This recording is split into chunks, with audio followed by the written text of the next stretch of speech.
sana ndugu waandishi wa habari. Mimi naitwa wakili Maduhu William. Mimi nafanya kazi na LHRC, lakini kwa hapa pia ni wakili wa watuhumiwa mbalimbali kama mlivyofahamu kwa makosa ambayo yanatokana na vurugu za uchaguzi na baadaye wakafunguliwa mashtaka mbalimbali ya uhaini. Sasa leo tukuja mahakamani hapa kwa ajili ya kushauri la jinai namba 28996 linaohusu watuhumiwa wawili ambao ni Joshua Zakaria Tobias pamoja na Daudi Shine Joshua, na wote kwa pamoja wanakabiliwa na mashtaka matatu. Shtaka la kwanza linahusu kukutwa na mali inayozaniwa kuwa ya wizi. Shtaka la pili ni uvunjaji, na shtaka la tatu ni wizi.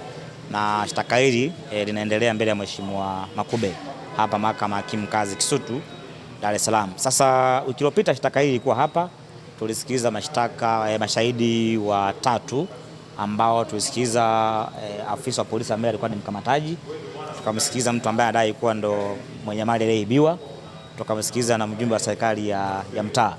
Na leo shauri hili kuja kuendelea ambapo tumemsikiliza afisa wa polisi aliyefanya mahojiano au maelezo ya onyo ya mtuhumiwa namba moja. Sasa katika bado mzima katika maswali ya dodoso, kwanza shahidi ameeleza alivyofanya mahojiano, alivyokabidhiwa watuhumiwa kutoka kwa afisa mmoja kwenda mwingine, na utaona kwamba kuna hoja hapa zinaibuka kubwa tatu, ndugu waandishi wa habari. Hoja ya kwanza ni kwamba shahidi wa kwanza alieleza mahakama kwamba watuhumiwa hawa walikamatwa na kuwekwa kituo cha polisi Mburahati. Shahidi wa leo anasema watuhumiwa hawa walikamatwa na kuwekwa kituo cha polisi Magomeni, na yeye alifanya mahojiano kituo cha polisi Magomeni. Lakini jambo la tatu ambalo linazua tabu kidogo ni kwamba tarehe ambazo wanazitaja alifanya mahojiano, hawa watuhumiwa walikuwa kituo cha polisi Oysterbay wakifanyia mahojiano ya tuhuma za uhaini, na kama nakumbuka tarehe 7 ya mwezi wa 11 vijana hawa wakafikishwa mahakama hii kwa tuhuma za uhaini. Sasa nikana namuuliza shahidi kwamba aeleze mahakama huu mkanganyiko kwamba ni kitu gani cha polisi hasa watuhumiwa walikuwa wamehifadhiwa. Shahidi akaonekana kwamba ni kama hajui, lakini la pili nikamuuliza kwamba kama alishawahi kufanya kazi Oysterbay, akasema hapana, lakini nikamhoji kama alishawahi kutembea kituo cha polisi Oysterbay, akasema ndio. Kuna mkanganyiko ambao kwa kweli una tabu. Lakini la pili ni kwamba shahidi wa pili ambaye alikuja leo alikuwa ni afisa wa polisi pia kituo cha polisi Mburahati ambaye ni mtunza vielelezo, ndio uone utata huo. Huyu anakanusha kwamba hajui kama watu walikuwa wamewekwa Mburahati. Kaja afisa wa polisi ambaye ni mtunza vielelezo, anaeleza namna gani alipokea vielelezo kutoka kwa afande mwenzake na alivyovitunza, lakini vielelezo vile kwa kweli kwa maana ya uadilifu wake, ile chain kutoka kwa mtu mmoja kuja kwa mtu mwingine mpaka kufika mahakamani, panazua mashaka mengi. Na mmemwona kwamba nimemhoji maswali namna gani vile vielelezo alipokea kwa afande wa kwanza, alivyovipokea yeye kutoka kwa afande wa kwanza kuja hapa mahakamani, vikatoka mahakamani vikauti Mburahati tena vikauti mahakamani. Unaona kwamba na leo mmeona kwamba vielelezo vilikuwa kwa vingine kwenye makabati ya Mheshimiwa Hakimu. Unaona kwamba uadilifu wa vielelezo tayari umekuwa tempered, na nimemuuliza maswali shahidi kama mwongozo wa PGO 229, PGO 280 na 282, matakwa ya namna ya kulebo vielelezo yalifuatwa. Shahidi amekiri kwamba matakwa hayo hayakufuatwa. Sasa shauri hili tutarudi hapa tena tarehe 2 kwa maana ya Jumatatu kwa ajili ya kumalizia shahidi wa mwisho ambaye atakuwa pia ni afisa polisi ambaye alichukua maelezo ya onyo ya mtuhumiwa namba 2. Baada ya hapo Jamhuri wameahidi kwamba watafunga ushahidi wao na tutafanya mawasilisho ya jumla kwa maana ya final submission. Then baada hapo sasa hakimu au Mheshimiwa Hakimu ataandaa uamuzi mdogo kama watuhumiwa na kesi ya kujibu au hawana kesi ya kujibu. Lakini tukumbuke kwamba kama mnajua umeona watuhumiwa wanakuja hapa na ulishwa Segerea. Unaweza kauliza kwa nini? Ukweli kwamba vijana bado wanatuhumiwa kosa moja, wanakosa la uhaini na bado Jamhuri DPP hajalifuta. Kwa hiyo makosa mengine yote ya wizi na nini yana dhamana. Sasa unaweza kuhoji kwa nini tena warudi nyumbani wakati warudi gerezani na wakati makosa hayo yana dhamana. Ukweli ni kwamba kosa la uhaini bado DPP hajalifuta, ndio maana unaona kesi kiisha wanarudi Segerea. Lakini jana pia tuniwaambie mtuhumiwa mmoja anaitwa Tumaini ambaye alikuwa ni mdada, jana alifutwa mashtaka ya uhaini na akaweza kuachiwa huru. Nataka pia nitoe hiyo update.